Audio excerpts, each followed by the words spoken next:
Hi, my name is Erin, and I'm a licensed therapist, and I love analyzing all things pop culture.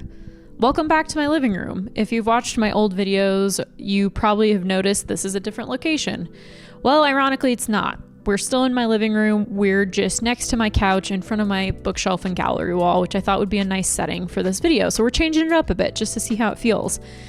Today, I'm going to be analyzing 3 things that I think went wrong in Rachel Kirkconnell and Matt James' relationship.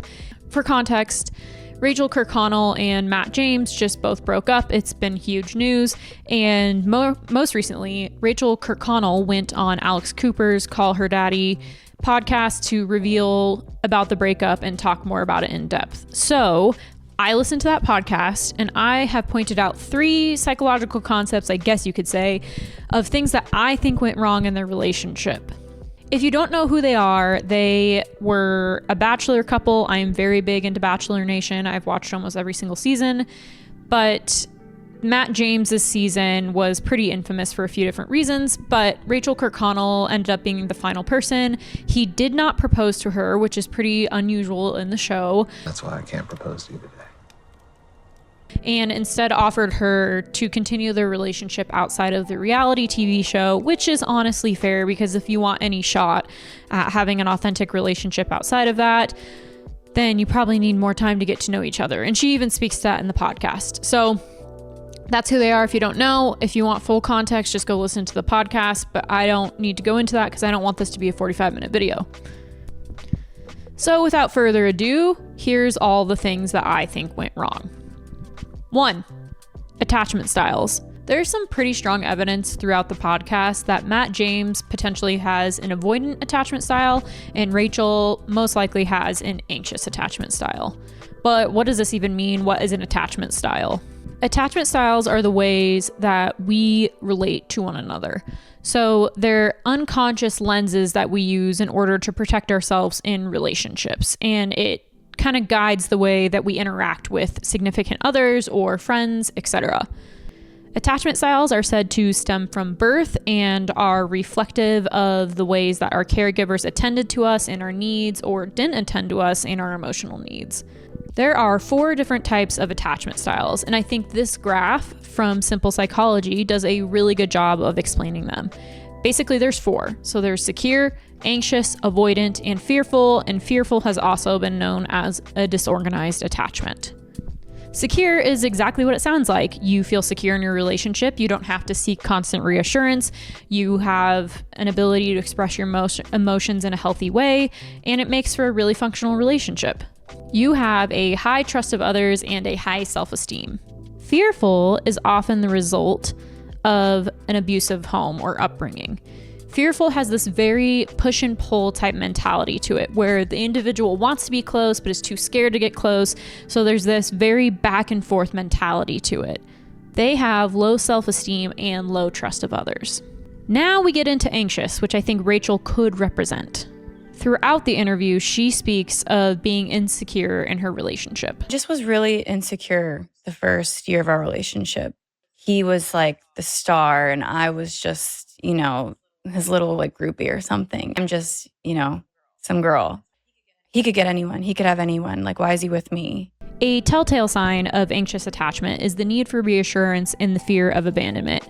Often people with this individual type of attachment style will have a hard time in conflict. They don't like conflict. It makes them very stressed out, and they often end up apologizing out of fear of rejection or because they have such a hard time sitting in the midst of conflict. This is what's crazy is I feel like I was apologizing a lot. Even if I was the one that was mad about something, we would sit down and I'd be like, I'm annoyed about this. And then at the end of the conversation, I would be the one that would be saying sorry. Worried me that he was gonna leave me or break up with me, or that I wasn't good enough. Now, if we turn to avoidant attachment, there's some strong evidence that Matt probably has an avoidant attachment. I'm not saying for sure he does. I just think there's a lot of evidence in the podcast that Rachel alludes to that could support this theory. Matt talks about openly, not even just in Rachel talking about this in the podcast, but Matt has been open on the show in the past that he comes from a broken home and that he didn't have his father in his life when he was a child and was raised primarily by his mom. And so I have a really strong feeling that growing up in that type of household most likely has influenced the way that he relates to one another and has influenced his attachment development. Avoidant attachment is exactly what it sounds like. The individual avoids emotion, connection, and vulnerability simply because they've been so hurt by being those things and being open in the past. The brain of an avoidant attachment style really likes to say, the only way for us to not get hurt like that again is to make sure we never open ourselves up like that again. Hence, the avoidment of any emotion or connection or vulnerability. Rachel speaks throughout the podcast episode of Matt's inability to emotionally connect with her, be emotionally vulnerable, or even attend to her when she was feeling emotional. In the past, like, how does Matt usually respond when you are upset? Like, he'll give me my space. Do you want space? No. I want to be comforted, but for some reason, Matt always thought that I'd need space. And then we'd talk about it after, even though I would tell him, I don't want you to, give me my space, because then I feel like I'm not getting any support, or comfort from you. Another strong sign of an avoidant attachment style is commitment issues. And as cliche as this sounds, you just have to think about it for a minute. Avoidant attachment will avoid the simplest things and emotional connection. Now you're asking them to make a lifetime commitment of marriage to somebody, one of the most vulnerable things that you can possibly do. An avoidant attachment style is not going to want to commit to something like that. That's super threatening to their ego. I don't want to commit to you. The entire podcast is Rachel talking about Matt's commitment issues. He always seemed like he was on the same page, privately and publicly. The words were there, and taking the next steps, all of that was fine, but the actions obviously weren't there. He said that he didn't want to live together until we were married. Sometimes I'm a little confused because we're still, traveling together, staying in the same hotel. So I bring up attachment styles because the thing to note is that anxious attachment style and avoidant attachment style do not go well together at all. They make it really hard for a relationship to function well or healthily. They're oil and vinegar. And this is not to say that you can't have a healthy relationship with those attachment styles. It takes a lot of self-work and a lot of self-recognition. But the problem with this is anxious attachment pushes. It says, I want emotional connection to feel secure. I need reassurance. I need these things. I need this vulnerability in order for me to feel okay. Well, that's exactly what the avoidant personality does not want. They do not want connection or emotional vulnerability. So the harder an anxious attachment pushes, the harder a avoidant attachment pulls away. So it just makes this really difficult rub that makes a relationship hard. I definitely think this played out in Matt and Rachel's relationship. 2, gaslighting. I know. This is a really big buzzword, and because it's such a big buzzword and it's used so flippantly, I want to talk about it very tangibly for a minute. For starters, gaslighting can be done both intentionally and unintentionally.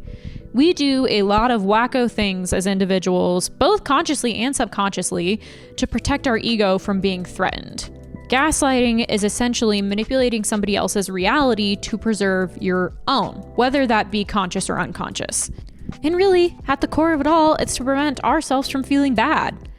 It's crazy. I think it can be argued that Matt was or did gaslight Rachel. However, I do think that he was doing it unintentionally. Rachel alludes multiple times in the podcast to Matt being a really good guy. And I respect Rachel in the podcast because she could have spilled all the tea on him. She could have said all the things. And she was respectful enough and very hurt in this breakup that she could have said something, and she did not. And so for her, brownie points. I truly feel like Matt just has a lot of unprocessed trauma that has led to a fragile ego and an inability to tap into emotional maturity that he needs for this stage in life. So I see gaslighting in a few different places. The first place I see it is Matt's constant affirmation towards Rachel that they were headed on a path towards marriage, despite the fact that he broke up with her after a 4-year-long relationship because he couldn't see them being married. I can't actually see myself married to you. I told him, I said, well, I feel like after 4 years, you should know or you should feel ready. Another place I see it is in the podcast Rachel voices that when she would feel annoyed or frustrated with him and would have a conversation with him about that, she then would leave the argument feeling insecure or on edge that maybe he was irritated with her.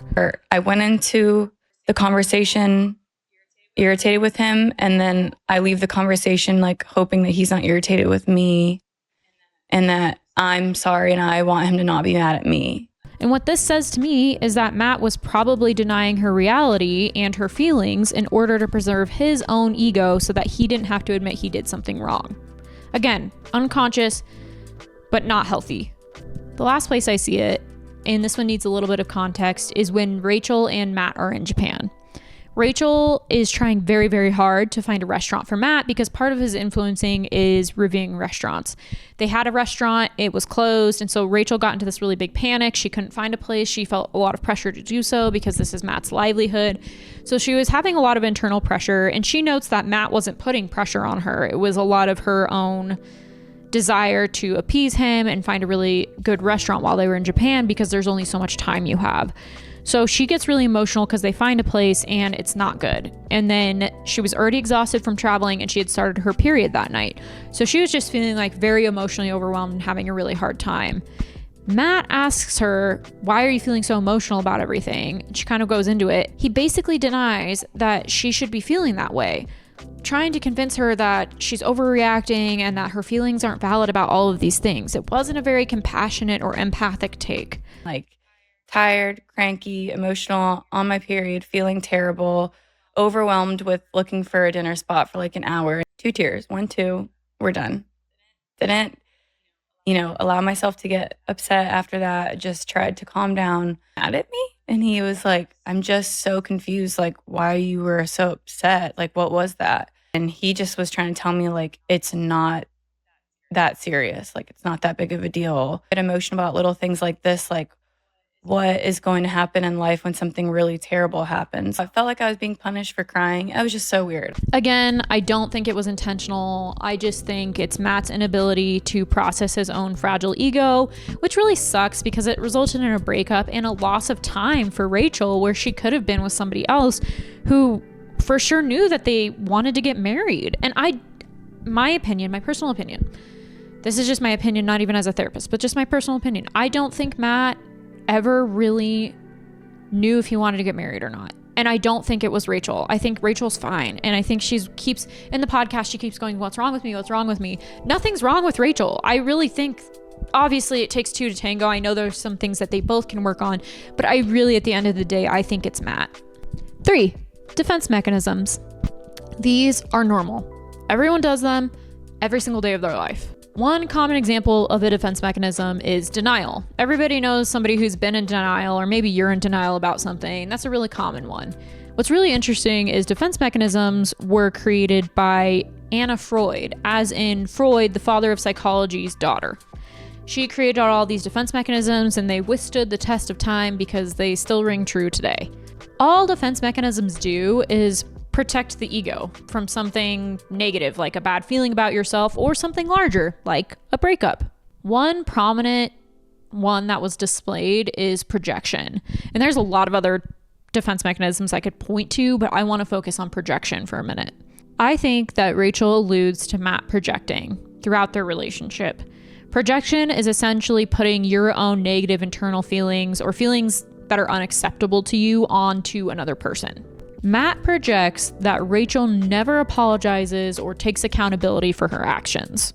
Rachel mentions this multiple times, that this was a piece of contention in their relationships, and she felt like she was going crazy because she's like, what are you talking about? I don't take accountability for things.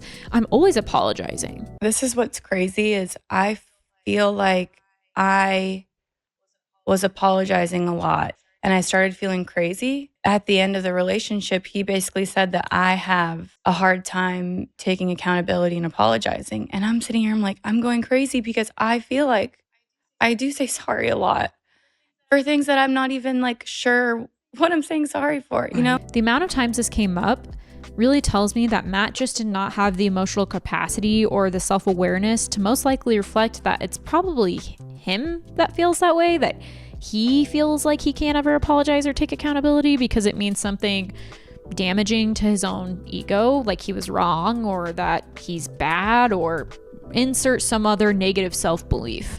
So again, it's unfair to Rachel, but I think it's just a self-preservation tactic that Matt is unaware of and needs to just be processed in therapy. Here is a bonus self-defense mechanism: intellectualization.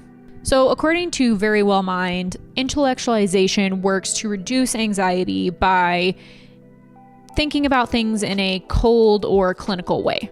Essentially, it's pressing into a situation using logic and no emotions. It's like a very robotic response. Where do I see this? Matt posting the picture of their breakup 2 hours after they broke up. 2 hours after? I would say 2 or 3 hours after. He posted that. Mm-hmm. Rachel talks about this, and I cannot believe he did this. It's so crappy. 2 hours after they broke up, Rachel had not told her family. She had not gotten a chance to tell her friends. She still was just reeling with shock. He posts a picture of them meeting on The Bachelor, which is also really interesting because they tried to distance themselves from the show. So I think that in and of itself was like, I don't want any emotion attached to this. So I'm going to post a picture of us meeting on The Bachelor, which feels very far from intimate.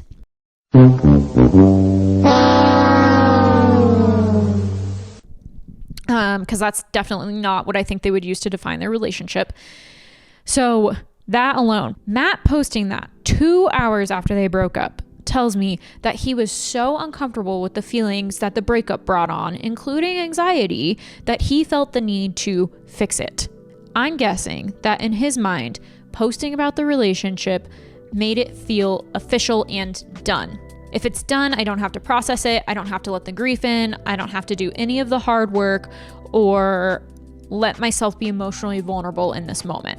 It was a selfish thing to do. I do not know how conscious or unconscious that action was, but regardless, it sucked for Rachel, and I felt really bad for her that she wasn't able to process this or tell her people in her own way. The thing that sucked the most too was she was on the airplane. She saw it before they took off, and her phone would not connect to the Wi-Fi on the plane.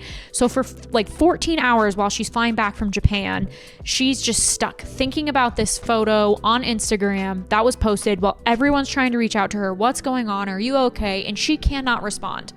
And he knew she was going to the airport when he posted that. It's such a crappy thing to do. I really disagree with that. And to his credit, he apologized and recognized that it was the wrong thing to do.